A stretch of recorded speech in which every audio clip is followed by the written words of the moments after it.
So hey there, guys. Welcome back to Accelerated Investor. Hey, I'm your host, Josh Cantwell. And today I have a great show. Today we're going to be talking about syndications and joint ventures and the difference between the two and the benefits of each. My guest today is an attorney. His name is Jeff Lehrman. Jeff is an operating attorney. And what I mean by that is that not only is he using his real estate license and his law license to work with both large firms and prominent firms as their general counsel, but he's also an active investor in syndications, sponsoring his own deals, sponsoring his own investments, raising his own capital. And so today we're going to have a great discussion around raising money. So the first thing we're going to talk about, number one, is what every investor must know about the mistakes and problems that they make in raising money that could kill their deal. And specifically when you have to have a pre-existing substantial relationship in order to recruit somebody into your deal. Okay, that's number one. Number two, we're going to talk about the right way to raise money for your deal, the right team that you have to have, the right partners, the right investors, the right attorney. Number three, we're going to talk about the two options for raising money for your deal and the pros and cons of each.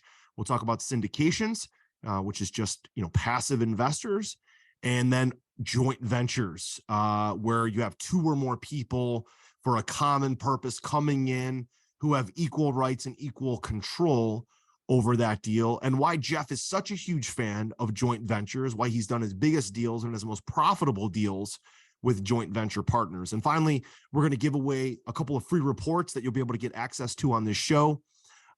Two special reports that Jeff has authored, one called The 17 Steps for a Successful JV, and the second one, The 12 Warning Signs that you're headed for a lawsuit with your partner. So I'm excited to have Jeff Lehrman, attorney, on our show today. You're going to learn a ton. Here we go. Welcome to the Accelerated Investor Podcast with Josh Cantwell. If you're looking to retire early with forever passive income, you're in the right place. This podcast is the go-to destination for real estate investors, both active and passive, and multifamily apartment investors, both new, intermediate, and advanced. Now, sit back, listen, learn, and accelerate your business, your life, and your investing with the Accelerated Investor Podcast.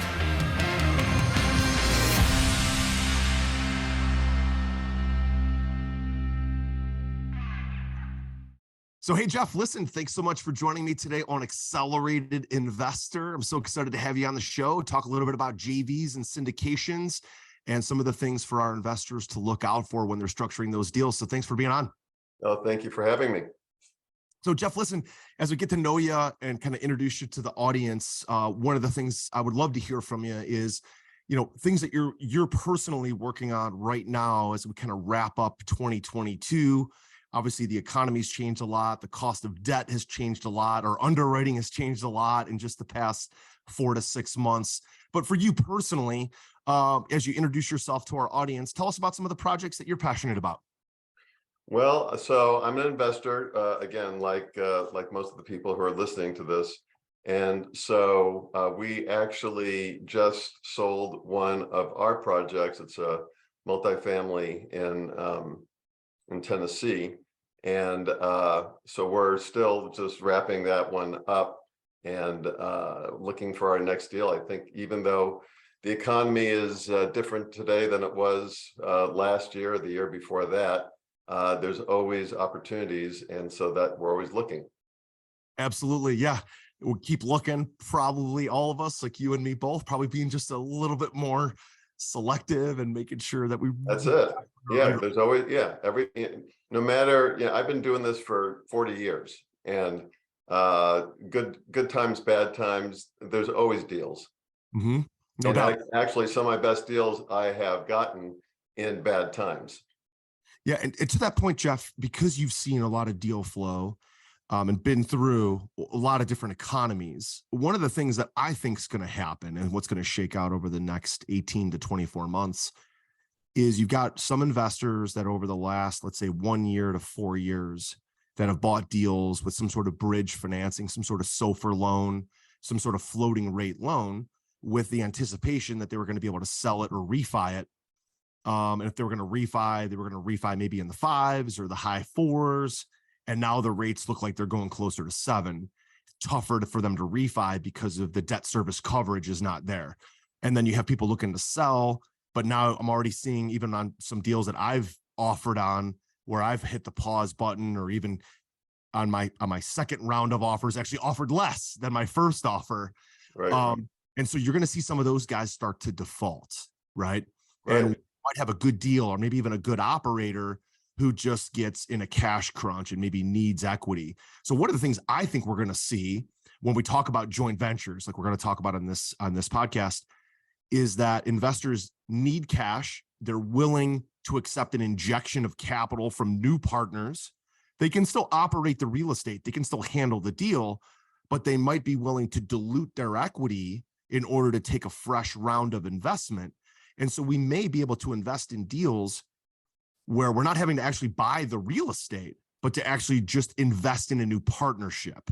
I'm curious to hear your take on that as people try to refi or sell and maybe not be able to accomplish that and need an injection of capital over the next 24 months. Yeah, well, so, and this kind of goes to the heart of what I wanted to talk about in terms of, there's syndications and there's joint ventures. And I think since we're going to be talking about, you just teed it up very nicely. I think that I'd like to take a minute to explain to people what the difference is between a syndication and a joint venture, because a lot of people may have heard of joint ventures, but they don't really understand what it means when it comes to real estate. So a joint venture is a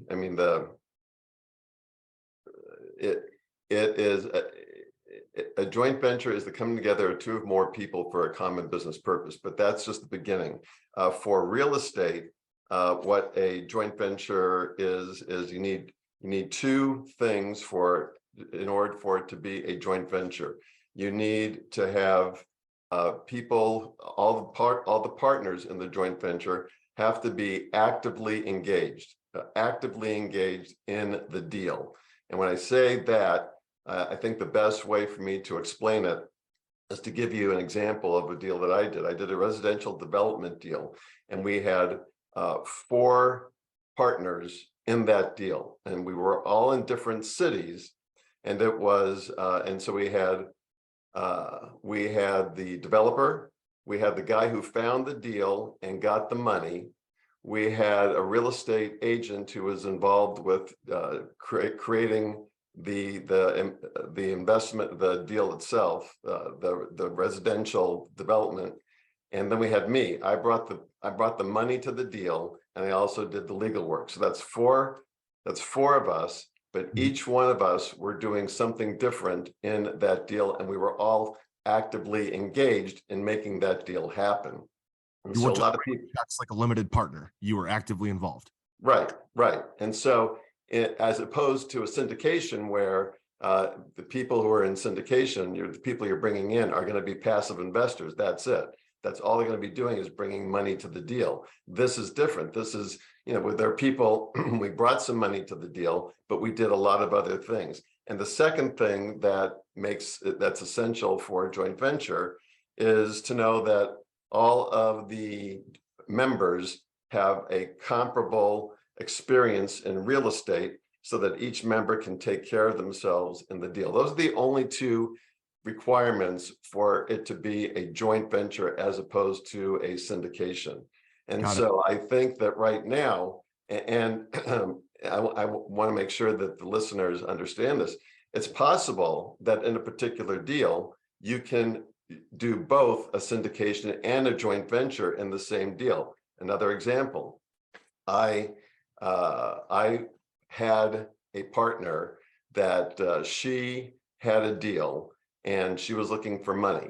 And so I said, I'll bring in the money, but I wanted to bring in some. So when I was going to be bringing in the money for her, that in itself was a joint venture. It was her, it was me. We were both actively engaged, and we both had the same level of understanding for real estate. but I also wanted to bring in other people on my side of the deal. I brought some money in, but I wanted to bring in more money. And so I got together a bunch of people, friends, family, other clients, whatever. And so I brought those in. And so my relationship in that scenario with those people was a syndication. What I did with them was a syndication because all they did was brought the money. They came in as passive investors. And so in that's an example of how you could have a joint venture and a syndication in the same deal. So those are two things that are possible. You can either do one deal that's solely joint ventures, or you could do a joint venture and a syndication. Does that make sense? Absolutely. Absolutely. And I've done both. I've had my own deals I have two main partners, Glenn and Tyler. So we go into every deal together. We have been investing. We've done 9 or 10 syndications together. And then we collectively manage the real estate, raise the capital, do the CapEx, property management, all that stuff. Then I have some other deals that were in JVs where I had like my good friend, Jack Petrick. Jack's got a lot of real estate experience. I have a lot of real estate experience. Jack found the deal and wanted to operate the real estate, needed help sponsoring the loan, raising the money, introductions to contractors, introductions to insurance, just the day-to-day management of it. And we went into a joint venture together. And then we also syndicated the private capital to limited partners that came in, and they just wrote checks. So we've done a lot of both. Yeah. Now, when you think, Jeff, about mistakes or problems that can come from raising money for a deal, let's talk about the syndication process first.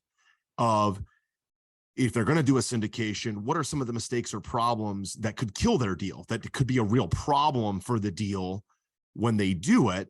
And then we also want to talk about some of the successful steps that people need to take to make a successful joint venture, because often from the people that I coach, mentor, other people I see at live events, people that listen to our podcast, they're doing a combination of both. A lot of them are looking for JV partners, and then they're also looking for limited partners. So they're doing the JV and the syndication in the same deal.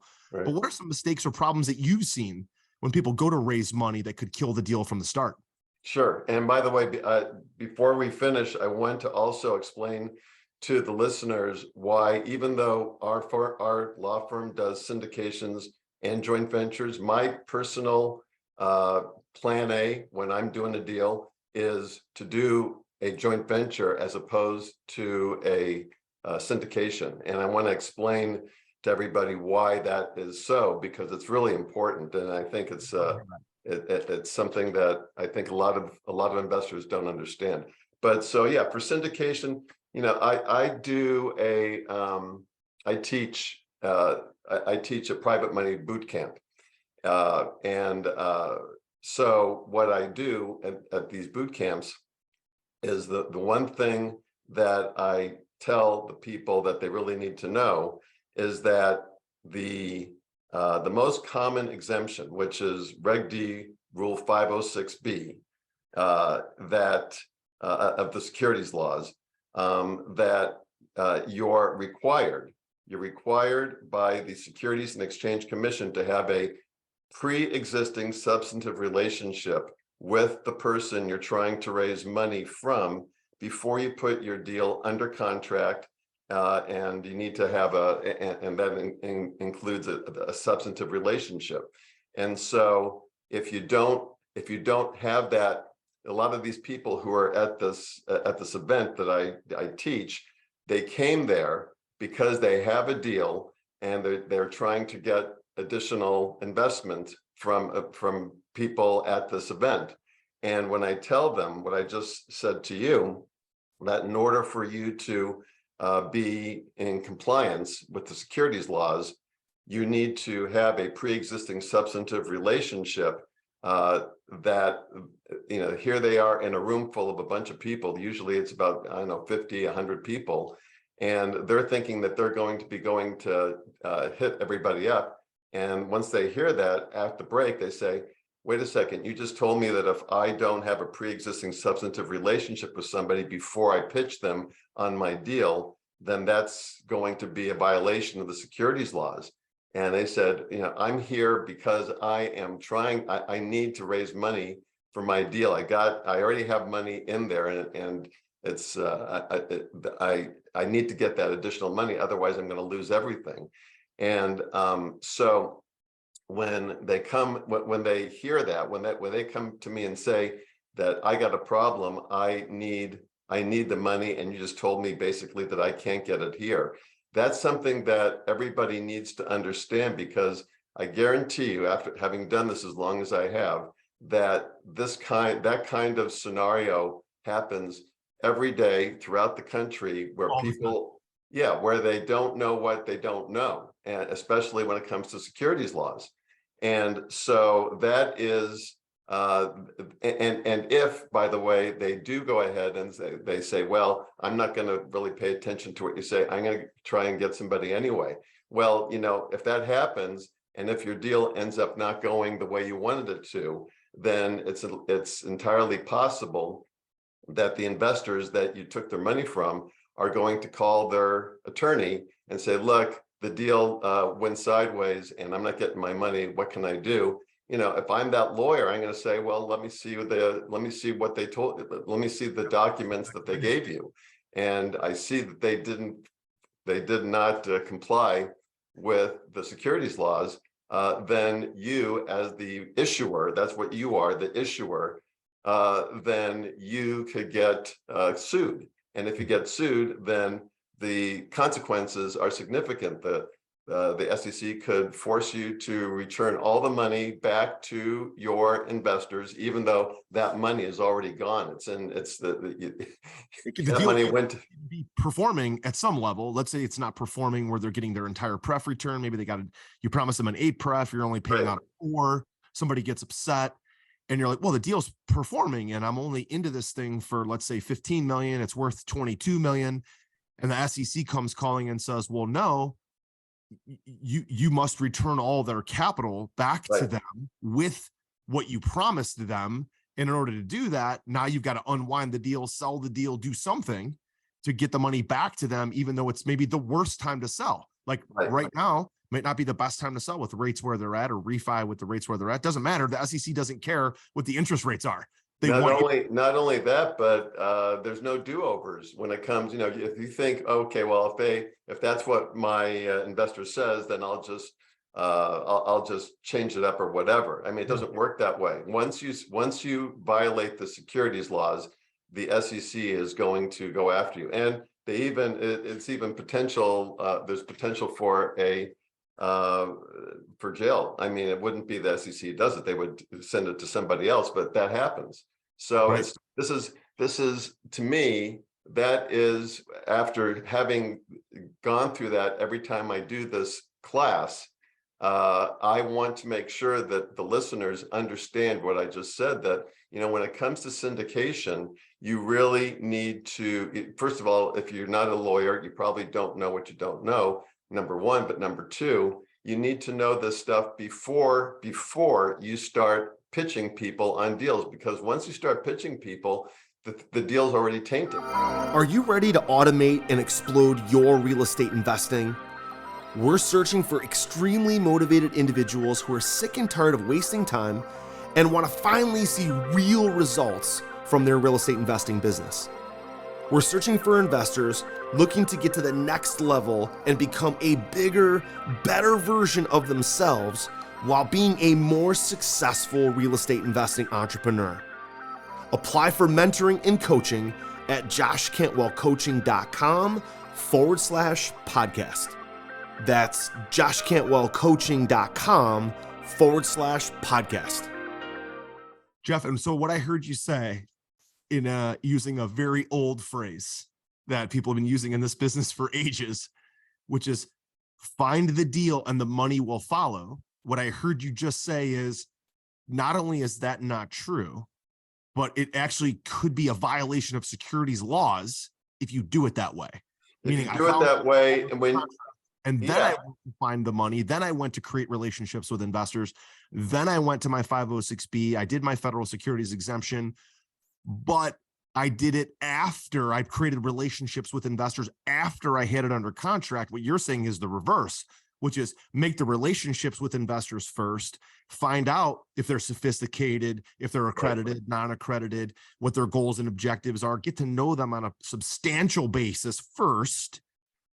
And then maybe you show them hypothetical deal. Like, hey, if I found a deal that looked like this, this is the type of structure that we would put together. You have all that done first, then you go find the deal and get it under contract. That's the proper way. Yeah.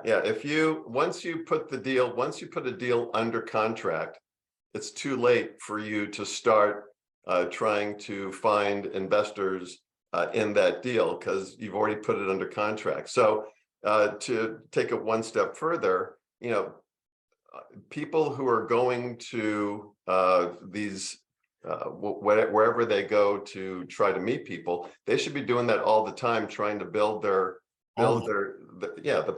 potential new investors. And then at least, and you need to, again, not just meet them, but you have to have a substantive relationship, which is something that we can discuss off after this with the investors, what that means. But yeah, you essentially do need to not only meet people, but understand what they do, what they don't do, and make sure that they are the right people that the SEC is not going to have a problem with. Yeah, I love it. So the right way to raise money is do it before you need it, build the relationships before you need it. And not only that, from a legal perspective, to follow the rules and to go with that 506B, then you can have both accredited and non-accredited investors who are sophisticated. But not only that, from a real execution perspective, Jeff, I've found that I love to go tell investors, hey, the SEC requires that we have this prior existing relationship. So I can't even show you even if you wanted to write me a check today for $500,000, I can't take it, number one. So what it allows me to do is tell that investors that essentially I can slow roll them. I don't need your money. I'm not desperate for your money. And that allows us to focus on building the relationship first. And then they realize that because I'm not desperate for it, I can't take their money. We can go slow. They respect the fact that you're going slow as a syndicator.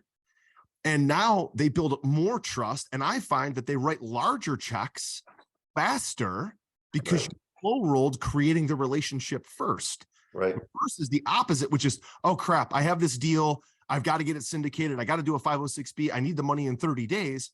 Even if you get money under that scenario, not only could you be violating the rules, but investors can smell the desperation. And they're going to, if they write a check, they're going to write a smaller check and they're going to test you out. So not only following the rules like Jeff is talking about, but from a real execution perspective, you actually raise more money, I've found, by actually creating the relationship first and then telling people, hey, I don't have a deal for you, but as soon as I get one, now we have this relationship. Are you ready to invest if we have a structure similar to this? And then they're like, okay, now they're kind of foaming at the mouth a little bit, like, okay, Josh, when are you going to find a deal? When's the deal coming? Like, I'm ready. So the posturing, the positioning is totally different. And I think the only other, in the time that we have, the only other thing that I would say to investors, especially people who are just getting started in this, is, I got nothing against non-accredited investors. However, for me personally and for my clients, I always say, look, if you're going to bring in investors, go with the accredited investors instead, just because in general, they're a lot easier to deal with. Number one. Number two, it's each of those investors will give you more money than probably what a non-accredited investor can afford. And so again, nothing against non-accredited investors, but from the standpoint of the issuer, I always say, let's do it's going to be a accredited investor only deal. I don't know what your thoughts are on that, but that's just We've done both, right? And we have to be very diligent about not mixing our 506C with our 506B leads. We typically go 506B because I am so fanatical about creating the relationship first. And I try to teach our audience, go create the relationships, because even if you go 506C and you just want to go accredited only, and you want to blast your deal out all over social media and billboards and direct mail, whatever you want to do for marketing, because you can do anything you want when it's 506C, you're going to actually create more money, more interest by developing the relationship first, regardless if it's B or C. It's very, very important. I want to make sure our audience is aware, not only is Jeff teaching us this on this podcast, but he's made 2 very special reports available that he's written and authored. One is called 17 Steps to a Successful JV.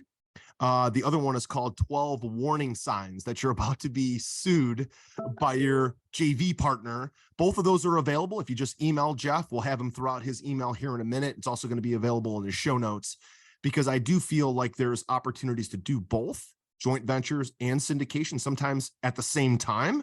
And Jeff is really a leader on this idea. Jeff, let's talk a little bit more about JVs. Why do you think JVs are easier, simpler, cheaper, faster versus those investors that are just trying to do syndications where they do all the work and they're just looking for money only? Right. Yeah, I believe JVs actually are the cheapest, easiest, fastest, and safest way to raise money. And I'll just explain briefly why. Cheapest because JVs, first of all, are less expensive than syndications. I mean, when we do deals, to do a syndication, to do everything that we need to do for syndication, it is more expensive than a joint venture. So I'm telling you, if you come to me, I'm gonna tell you the same thing I just said right now, which is we can do the syndication, but first consider just doing a joint venture. The easiest, why do I think it's the easiest way to do a deal? Because when you think about it, if you're doing the deal by yourself, so you're not a joint venture, you're doing a syndication, then what you think about everything that you have to do if you're doing it yourself. You got to sift through dozens of deals to find one that makes sense. You have to analyze the deals, do the due diligence. You got to find the loan, deal with the lender, find the money, manage the asset, manage the manager, sell the property, all that. And it's so much easier if you have a partner, not only a partner, but a partner who is at the same level as you are to help get through that. So I think it's so much easier to get it done if you have 1 or 2 or 3 partners that are really going to be good people that you're gonna do okay with. And that's part of, if you ever come to me, well, I'll talk to you about how to make sure that you get the right partner, because that's another big part of this, is to make sure that you have a partner that is not going to end up putting you into another lawsuit. So that's important for you to understand. The fastest, why do I think it's the fastest way? Because again, cheaper than syndications, faster than syndications, and your joint venture partner can help you make a better deal than if all you had was a passive investor. Let me give you an example just to make the point. So I had a client back in 2012 who was doing a short sale of the property that he had, and the bank was about to grant them to be able to do the deal. And the client wasn't sure how much longer the economy would go down and was thinking of passing on the deal, and came to me and he said, I don't know what to do. And I said, look, if you're already considering passing on the deal, before you do it, first consider talking to another real estate investor that you can partner with to get a second opinion. And he did that. And by doing that, he got this other individual who said, you know what? I think that the deal that you got is the price is good given where you are, and the economy is going to come back, and I'm happy to split it with you 50-50 to get the deal done. And my client, he went ahead and did it with the partner, and they went 50-50. And coincidentally, or not coincidentally, but fortunately, what happened is in January of 2013, the economy turned around, and the building doubled in value. That's not the fact that happened is it's interesting, but it's not the point. The point is that if you are one of the main benefits of working with a joint venture partner is you're getting another individual who's got another idea about what you're doing. One of the things I have a risk tolerance level, but as a lawyer, when I initially started doing this, as a lawyer, I'm always thinking of what can go wrong. And so when I started, my risk my risk level was, I was pretty conservative. Mhm. And over the years, I have had enough joint venture partners that had a different risk tolerance level than I did. And so as a result, I have now when I do deals, I have a higher risk tolerance level. And so things like that would never happen if you didn't go through that, if you didn't do something like that. And so I think you get the benefit of another person's opinion, plus really important, going back to how much time it takes to find a good deal. Most of the deals that we've done have been joint ventures, and we have done it. We have gotten most of the deals that we have gotten have come from our joint venture partners. So, here, if you just do a syndication, it's just you. But if you're doing a joint venture, you're getting all this other additional benefit from working with these other people. So that's why I am so enthusiastic about this topic, but also to really encourage your listeners to come and do what I'm saying, which is, if you can get a deal done with a few partners instead of syndication, I think that's the better way to go. No doubt, no question about it. My own mastermind group that I run is really all about that ecosystem, creating partnerships, creating joint ventures, creating a safe place for people to meet other people. Jeff, sounds like you're doing a lot of the same things with your private money boot camp, your free reports, and the deals that you're doing. It's great to hear as an active lawyer that you're not just operating, I guess, behind the paperwork, but you're actually a partner in a lot of deals, which is great. So Jeff, when people email you, we're going to give out your email address right now. That not only will they be able to make the connection with you to possibly joint venture with you, also possibly come to your private money boot camp, but also get these 2 special reports, 17 steps to a successful JV, and 12 warning signs that you're headed toward a lawsuit with your partner to try to obviously avoid those. Jeff, what's the best place for our audience to reach out to you to get that stuff? Jeff at Lerman, LERMAN law, LAW.com. Jeff at LermanLaw.com. Fantastic stuff, Jeff. Listen, thanks so much for jumping on the show today, carving out some time to talk about syndications and JVs. We really enjoyed having you on the show. Thank you very much. I had fun. Well, there you have it, guys. I hope you enjoyed that show and learning a little bit more about syndications and joint ventures from Jeff Lerman. Definitely reach out to him at his email. You can also find him online on Facebook and LinkedIn, his website as well. We'll put all that stuff in the show notes. And listen, if you're looking for your next joint venture, if you're looking for more private investors, you're looking for coaching to, raise your awareness, your level, your scale, go from maybe 200 doors to 1,000, or from, 50 doors to 500, you probably want to take a look at applying for our mastermind and coaching program. You can apply at joshcantwellcoaching.com. There you'll find out that we run and facilitate this ecosystem with about 100 investors, limited partners, who are all actively investing in multifamily syndications and joint ventures. So if you're looking for more partners, looking for more capital, looking for more coaching, ready to build and scale your business, go visit joshcantwellcoaching.com. Go ahead and apply right there to be part of our Forever Passive Income Mastermind. Also, don't forget to smash down on the subscribe button and leave us a 5-star rating and review. We'll see you next time. You were just listening to the Accelerated Investor Podcast with Josh Cantwell.